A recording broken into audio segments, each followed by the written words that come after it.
Hello, and welcome to Faith and Freedom, where I try to convince the Christian community and non-Christian community that the libertarian political philosophy can be squared very well with Christian theology.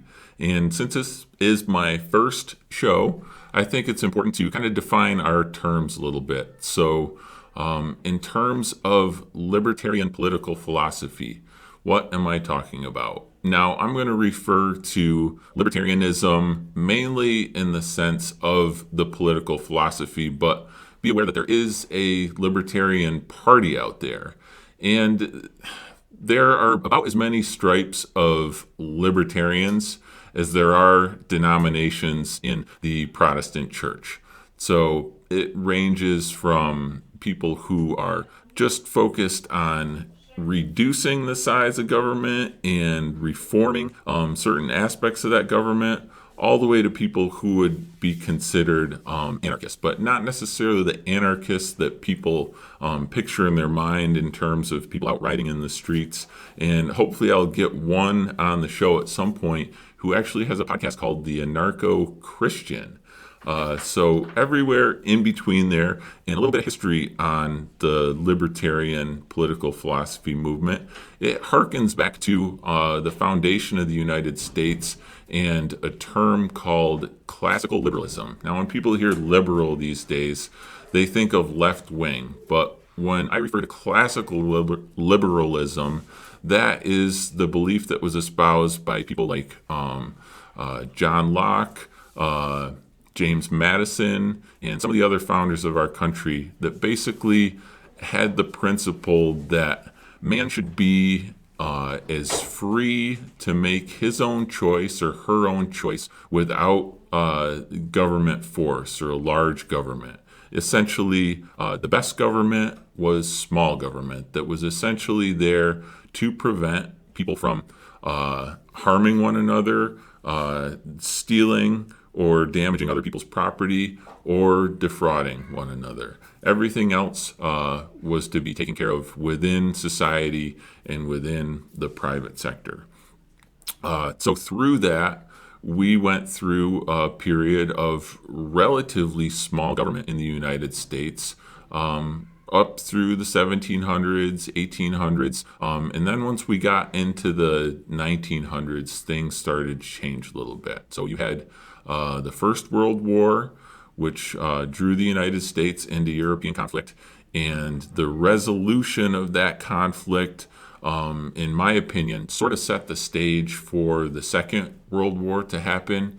And moving into, or in between the First World War and the Second World War, we have the Great Depression. So that was a major crisis in this country. And governments throughout the world have used times of crisis to expand their power.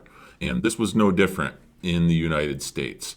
There was probably one of the fastest growths of the size of government and the scope or power of government in the history of the world in the United States between the Great Depression and the start of World War II.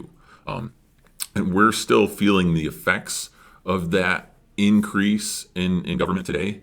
So why is a big government a problem in terms of the Christian life? We've seen it manifested in this last COVID crisis that we have government that is so big now that it essentially has told us as Christians that we can't go to church. Throughout the country, in different states, different levels of that. It's also called the shots in terms of whether or not you can run your own business.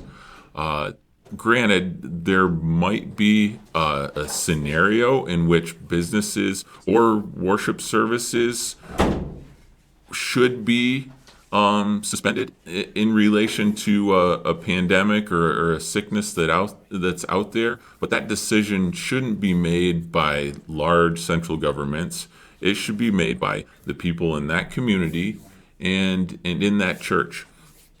So what does libertarian philosophy propose to do in relation to the government that we have now, or that we've had since the Great Depression and built up since World War II? we espouse that we need to drastically reduce the size and scope of government in order to restore a level of freedom to the individual to worship the way they want to, keep the fruits of their own labor, and basically be free to live their life how they see fit. Now, how does this square with a Christian theology which says we should be under the obedience of Christ? So you may think that those things contradict, that man should be free versus obedient to a higher power, in this case, God and the royalty of Christ. Yet it's very, very liberating to come to the Christian faith, and you get to a point where your government's so big that it prevents people from being free to worship and to find their faith. And you can look at this from both a Calvinist Reformed perspective as well as a Wesleyan Arminian. So if you look at it from a Calvinist perspective, the big thing that it hits home here is the doctrine of total depravity. So if you can accept that an unregenerated man is totally depraved and a wicked creature, you would not want a big government for people like that to get control of and use to oppress others.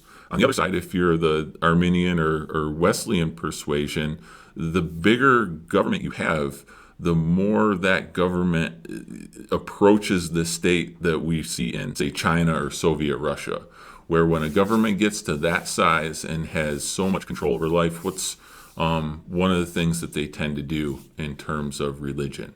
They tend to control it and restrict it. So in that sense, that individual who, in the Armenian sense, needs to make that choice on their own to live for Christ and follow Christ is restricted by that government basically outlawing certain types of religion, and oftentimes in communist countries that's Christianity. One thing I'd like to add is this idea of Christian libertarianism is not new. There's actually a newsletter that was circulated in the 1950s called Faith and Freedom that was put out by Christian libertarians. And this preceded the establishment of the Libertarian Party, which was established in the 1970s. But I'd like to read some of their mission statement, this group.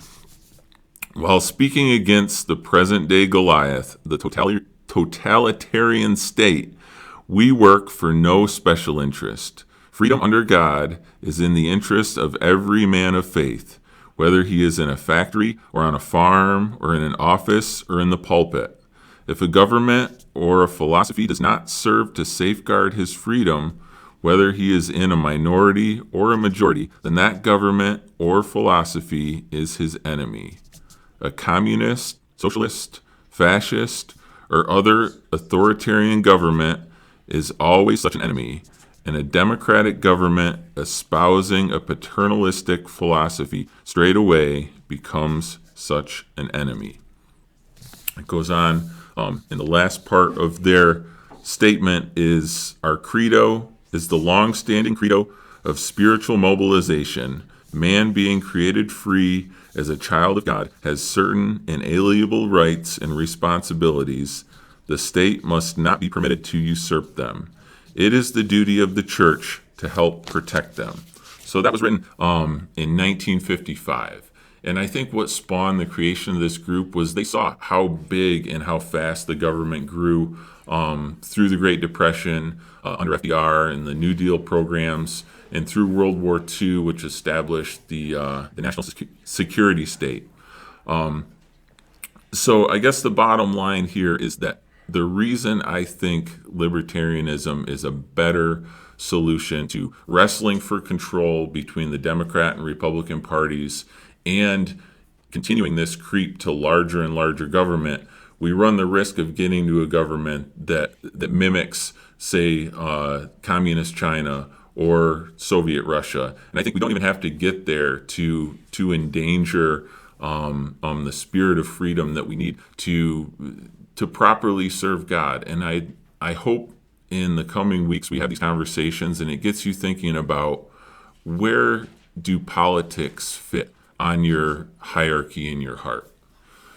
Are your politics informing your life more than your relationship with Jesus Christ and Holy Spirit? Or do we have those in check? And if we are politically motivated, like I'm guilty of, a lot of Christians are guilty, are we putting those political efforts behind the right movements? And I'm going to try and convince you in the coming weeks that neither the Republican or Democratic Party is the right movement for people of faith to put their efforts into politically. If anything, I would rather see a Christian just sit on the sidelines of politics versus participate in this game that we've been playing for the last 100 years, in which we wrestle for control and then we grow the state by proposing more laws, which leads to overall less freedom. Either Christians need to sit it out, or we need to do some soul searching, and we need to, when we do choose to be active in politics, focus on liberty, on pushing for a smaller government. So in a sense, if as a Christian you're going to run for office, which I intend to do probably throughout the rest of my life, you have to be willing to take that government power and throw it in the fire, to use a Lord of the Rings analogy. So those of you who aren't familiar, the analogy I'm using is the ring that has all the power in Middle Earth, the setting of the Lord of the Rings, but this power corrupts people and individuals absolutely. And a small group realize that that's the case with this power, and they are bent on destroying it, while the rest of the world tries to get a hold of it. Some think they're going to use it for good. Others definitely want to use it for evil. But there's a small group of people that realize that power, regardless of what your intentions are, is eventually going to corrupt you, and therefore it needs to be destroyed. So that's my main point, is that we need to maybe not necessarily completely destroy the institution of government, but we drastically need to break it down so it does not threaten to be an idol in our lives anymore. So that's all for now. There's plenty of resources out there on Christian libertarianism. There is a Christian Libertarian Institute. I mentioned my friend's podcast, The Anarcho-Christian, and you can probably find others out there. Faith and Freedom, the old newsletter from the 1950s, is at Mises.org, Mises.org. Encourage you to check those out. I look forward to the next episode. Thanks.